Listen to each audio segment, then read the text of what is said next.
l'impératrice. Suave et pur jasmin d'Espagne, où se posa l'abeille d'or, une grâce vous accompagne, et vous possédez un trésor. Vous, le sourire de la force, le charme de la majesté, vous avez la puissante amorce qui prend les âmes, la bonté. Et, derrière l'impératrice, à la couronne de rayons, apparaît la consolatrice de toutes les afflictions. Sans que votre cœur ne l'entende, il ne saurait tomber un pleur. Quelle est la main qui ne se tende vers vous du fond de son malheur? Pensive, auguste et maternelle, tenant compte des maux soufferts, vous rafraîchissez de votre aile les feux mérités des enfers. Ce n'est pas seulement vers l'ombre que va le regard de vos yeux, dans la cellule étroite et sombre, faisant briller l'azur des cieux. Ce regard que chacun implore, qui luit sur tous comme un flambeau, s'arrête, plus touchant encore, quand il a rencontré le beau. L'enthousiasme y met sa flamme, sans en altérer la douceur. Si le génie est une femme, vous lui dites « Venez, ma sœur, je mettrai sur vous cette gloire qui fait les hommes radieux, ce ruban teint par la victoire, pourpre humaine digne des dieux. Et votre main d'où tout ruisselle, sur le sein de rosa bonheur, allumant la rouge étincelle, fait jaillir l'astre de l'honneur. »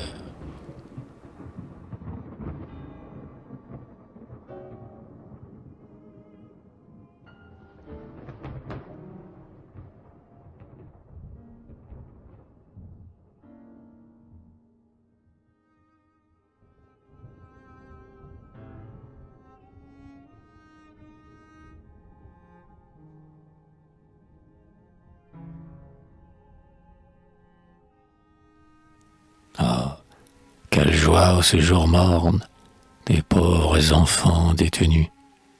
Limbe grise, tombeau que borne un horizon de grands murs nus. Lorsque la porte qui s'entr'ouvre, laissant passer le jour vermeil, à leurs yeux ravis vous découvre comme un ange dans le soleil. Pour le penseur, chose effrayante, l'homme jetant à la prison, la faute encore inconsciente et le crime avant la raison. Là sont des cartouches en herbe dont les dents de l'œil ont mordu, comme un gâteau, le fruit acerbe qui pend à l'arbre défendu. Des scélérats sevrés à peine, de petits bandits de 12 ans, d'un mauvais sol, mauvaise graine, tous coupables, mais innocents. Hélas, pour beaucoup la famille fut le repère et non le nid, la caverne où grondent des fourmis, le monde fauve qu'on bannit. Vous arrivez là, douce femme, lorsque sommeil encore parie, faisant l'aumône de votre âme à ces pauvres enfants surpris. Vous accueillez leurs plaintes amères, leur long désir de liberté, et chacun d'eux vous croit sa mère, à se voir si bien écouter. Vous leur parlez de Dieu, de l'homme, du saint travail et du devoir, des grands exemples qu'on renomme, du repentir qui suit l'espoir. Et la prison, tout éblouie par la céleste vision de la lumière évanouie, conserve longtemps un rayon.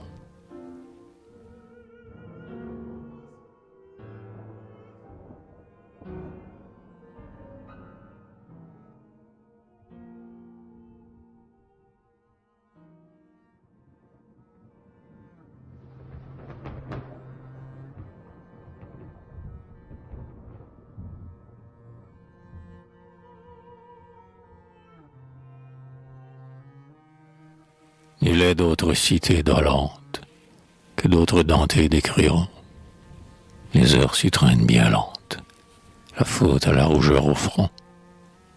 Là gémissent les vierges folles qui vont sans lampe dans la nuit, les paresseuses aux mains molles que l'éclat d'un bijou séduit. La coupable, presque novice, trébuchée au chemin glissant, et toute seule que le vice sur son char emporte en passant. Sans craindre pour vos pieds la fange, vous traversez ces lieux maudits, comme en enfer un bel archange qui descendrait du paradis. Vous visitez dortoir, chapelle, et la cellule et l'atelier, allant où chacun vous appelle, et ne voulant rien oublier. Si, dans la triste infirmerie, au chevet au râle la mort, vous trouvez une sœur qui prie, l'innocence près du remords.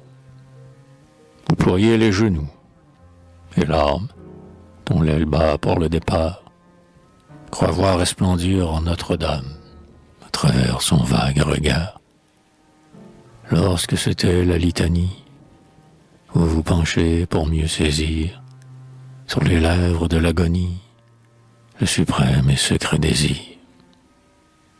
La jeune mourante, éperdue, qui ne parlait plus qu'avec Dieu, d'une voix à peine entendue, confie à votre cœur son vœu. Cet humble vœu, dernier caprice, est recueilli pieusement, et de l'enfant l'impératrice exécute le testament.